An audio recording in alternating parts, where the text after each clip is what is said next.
Thanks very much, Helen. I just want to make a quick comment about what a great resource you've been over the years, and I really appreciate you inviting me to this event, and I think you've done wonderful things to advance the public understanding of these issues, and I congratulate you for it. The question that I am raising today is whether or not the danger of an accidental nuclear war between the United States and Russia is higher today than it was at most times during the Cold War. The answer to this question is unknowable using quantitative means, but I believe the information we have points strongly to the conclusion that the danger of nuclear war is now considerably higher than it was during most of the time we now call the Cold War. The reasons for this are both immediate and historic. If we are to be able to reduce the chances of an event that could well result in the complete destruction of the world we know, we need to confront and understand why we are now in the current predicament so we can begin to find ways to back away from this brink. Although I will focus here on the technical aspects of this dangerous situation, the circumstances that have led to it have both political and technical dimensions. On the political side, the relationship between Russia and the United States is spiraling downward, creating tensions that are higher than at most times during the Cold War. A large part of this downward spiral is due to the unwise Russian reaction to what was certainly been a much more unwise 25-year-long period of hostile U.S. actions toward Russia. Basically, the United States has treated Russia like a defeated and reviled foe during this 25-year period, and I have many personal experiences I could share with the audience on this. Although the analogy is far from perfect, it is as if the mistakes that are widely ascribed to the Treaty of Versailles after the end of the First World War have been repeated as if there is no memory of the consequences. In addition, U.S. and Western diplomacy has treated legitimate concerns about the security in the area the Russians call the near Russia region or near Russia zone as if none of Russian concerns have any merit. If you disagree with this assessment, and I know a lot of people who do, partly because of the circles I move in, consider how the United States would react if Russia mounted a major effort to influence the domestic politics of Panama, Venezuela, Cuba, Nicaragua, and Mexico by forming military alliances that were accompanied by commitments to sell arms and to provide military support to the governments of these countries. There are experts who have a far better knowledge of the political ins and outs of Russia's relationship with the West than I do, and since I am a technical expert, I want to focus on the technical problems that clearly and unambiguously greatly increase the chances of an accidental war that could lead to the U.S. and Russian Central Strategic Forces becoming engaged. So this is where I will focus my basic remarks. First of all, I need to make it clear to everyone in this audience that the Russians have an extremely fragile early warning system. Unlike the United States, they have been unable to build a working space-based early warning system. They simply do not have one. The lack of a capable Russian early warning system is one of the greatest dangers to the United States. You don't have to be worried about Russia. You ought to worry about the United States. Yet the U.S. government, and I have had many fruitless attempts to try to get this matter addressed, has done nothing at all to think about the ways to address this problem. In fact, the U.S. government has mostly spent its effort, at least during the Clinton administration, now they don't even think about it, during the Clinton administration, making believe they were doing something about it, when in fact they weren't. And I have lots of proof of that.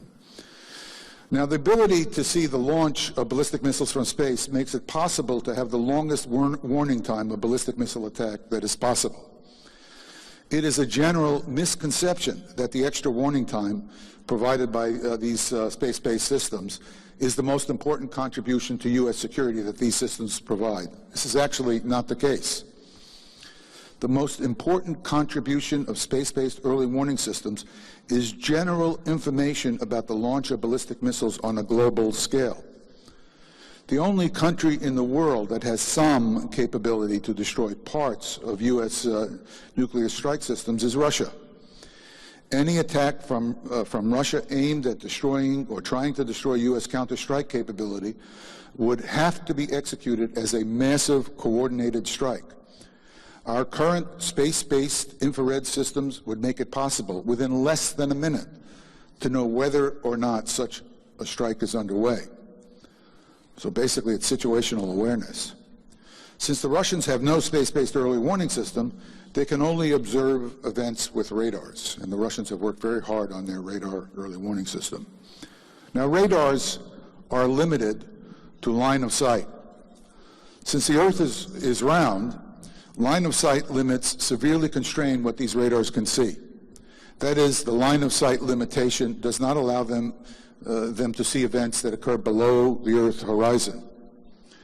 This was exactly the limitation that led to a false alert of the Russian early warning system in 1995. The character of that false alert made it appear that the United States might have been making a nuclear precursor attack against Russia. At the time of this potential precursor attack, there was no tension between Russia and the United States. However, because the Russians could not see over the horizon, they had to guess that what they were observing was not what it appeared to be. If such an event occurred today, especially if there were an intensified crisis over the Crimea, Ukraine, or whatever, the assessment of Russian military and political leaders that no attack was underway would be much more difficult to settle on. Making matters worse, the United States Nuclear Force Modernization Program has been doing everything possible to increase the killing power of U.S. nuclear warheads against Russian land-based ballistic missiles and command centers. One can be sure that the Russian military is closely following this U.S. technical effort. In fact, I have had direct communications with a former chief of the General Staff of the Russian Strategic Rocket Forces, directly confirming that there is an active area of research and monitoring by Russian military analysts. This, of course, is absolutely of no surprise. The products of these analyses are certainly sent up to the highest levels of Russian government. In particular, Russia now has a leader who has a very substantial background in security matters. Whether or not one dislikes or admires Mr. Putin, it is undeniable that he has an extensive interest and concerns in Russia's security posture.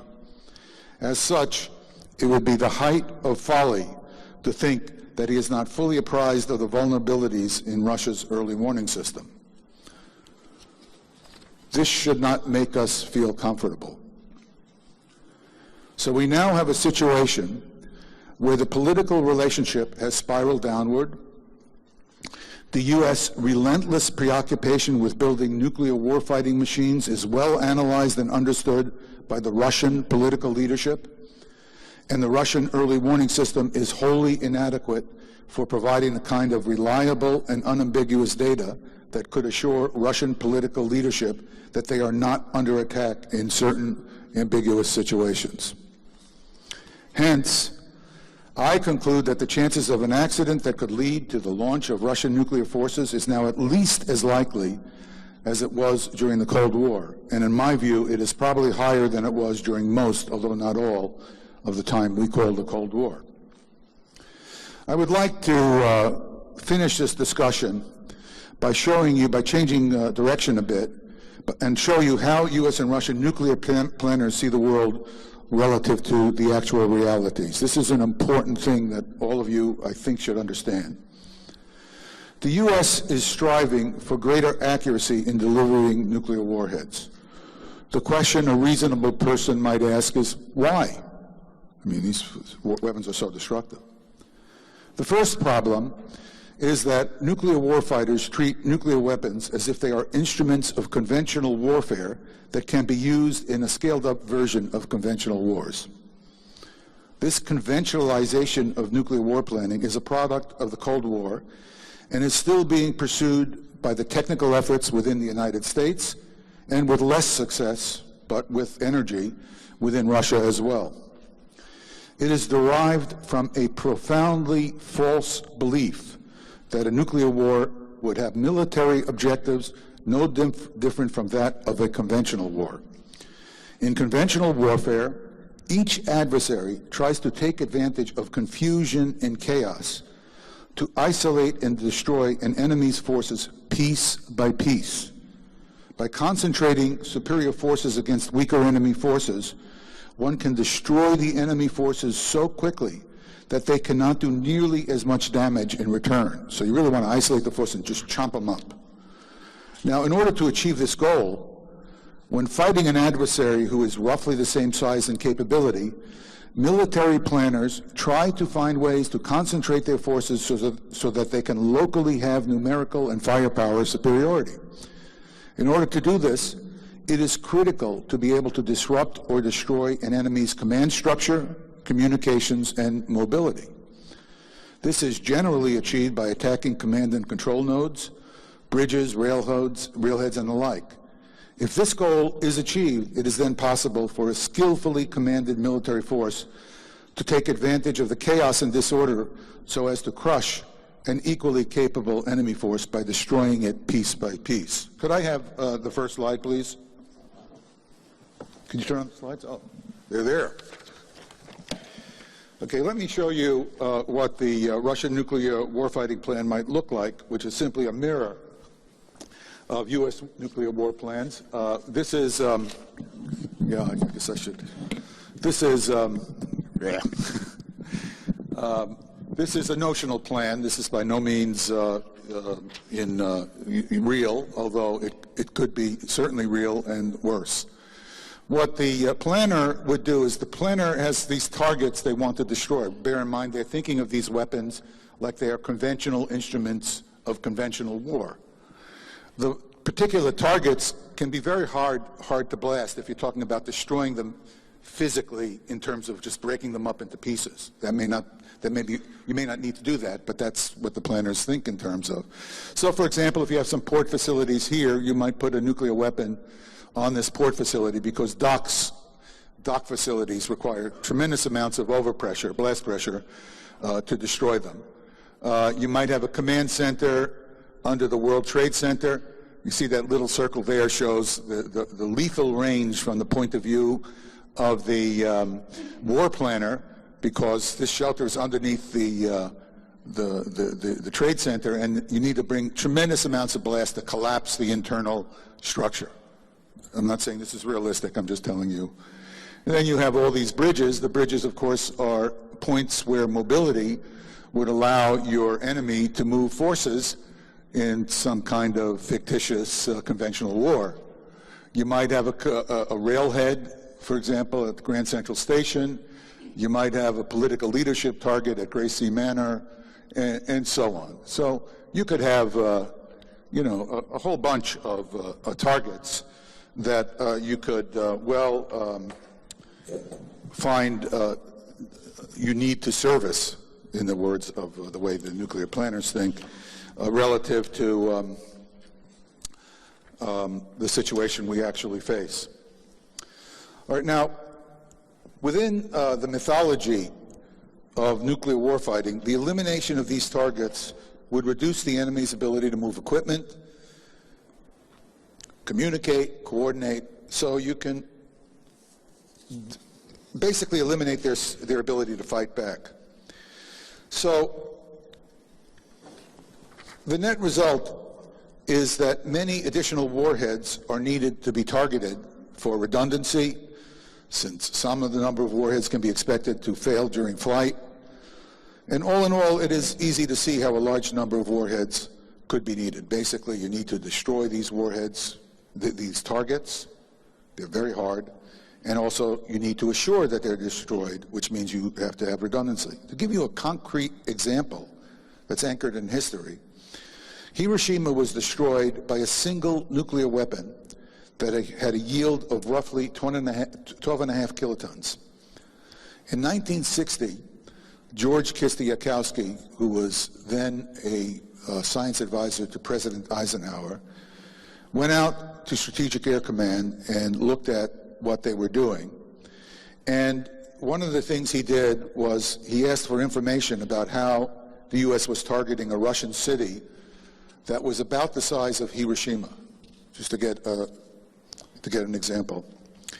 And at that time, the nuclear war plans called for a single 4.5 megaton bomb, followed by 3 1.1 megaton bombs for the attack on this Hiroshima-sized city. So to put this in perspective, they committed 7,500 kilotons to an attack on a city that had been destroyed only 15 years earlier by a 12.5 kiloton weapon. So that's where the idea of overkill begins to make sense. Now, part of the rationale for all the extra ordnance was to gain assuredness that the target would be hit by at least several of these nuclear weapons.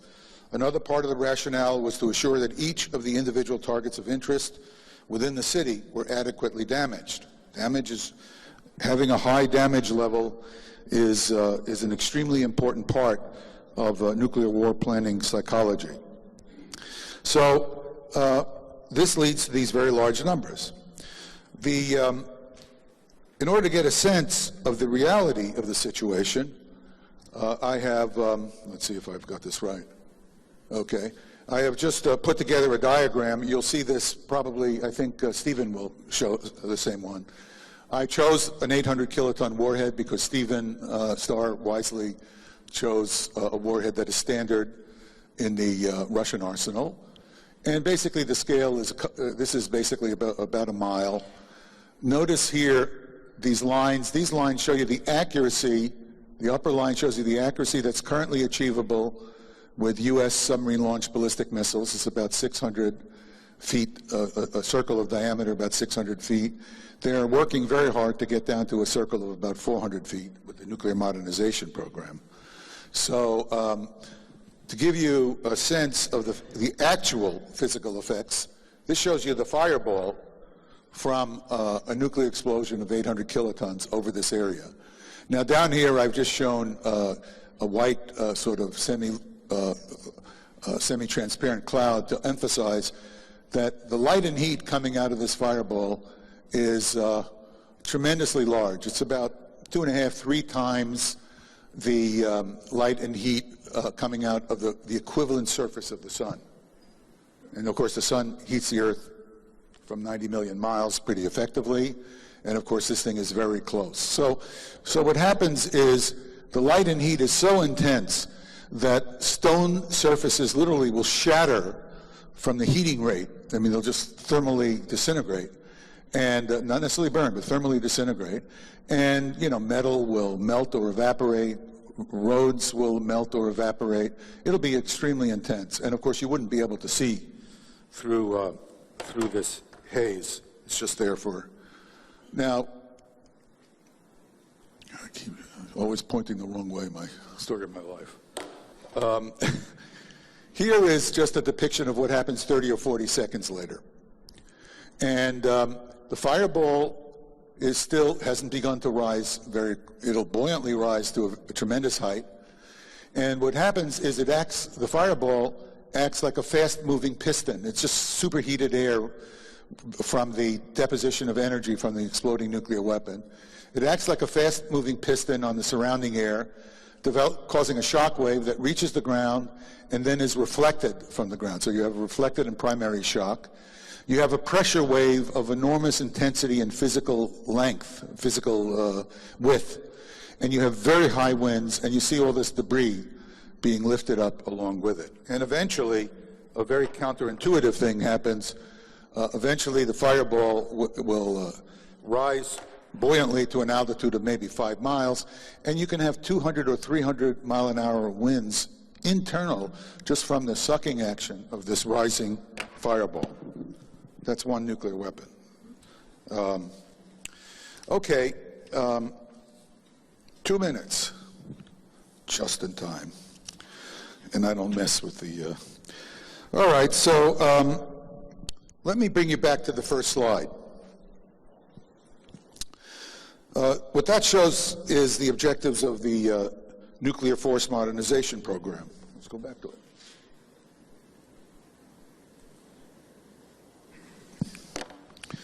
The force modernization program is almost solely aimed at making it more difficult and more feasible for the war fighters to execute their imagined attack plan against New York City. If this has the appearance of being completely insane and disconnected from any plausible reality, I've achieved my goal here today. The fact of the matter is that it is completely impossible to fight and win a nuclear war because the effects of nuclear weapons are so large and so indiscriminate that the only possible outcome of any strategy would be indistinguishable from attacks aimed at killing as many people as possible. Doesn't matter what your strategy is. If you use these things, that's the outcome. Yet, U.S. Nuclear war planning treats this totally fraudulent theory of war as if it is a goal of U.S. forces. So this brings us back to the question of deterrence, and I'll end here. If the only realistic hope of deterring potential adversaries is by threatening them with physical and socially mortal consequences of reprisal, then although this option may be extremely uncomfortable for many of us, it is all that we have. It's just, that's what it boils down to. Striving to be able to do more only creates the appearance that you think you can fight and win a war against a potential adversary. In this case, we're talking about Russia. The net result is the Russians have no choice but to wonder what the United States might do in a crisis. The Russians have a substantial fraction of vulnerable nuclear forces, and they do not have the early warning capability to assure themselves that these forces are not being attacked. This is not a situation that should make anybody in this room comfortable. It increases the chance that a horror beyond existential experience could result from simple human error.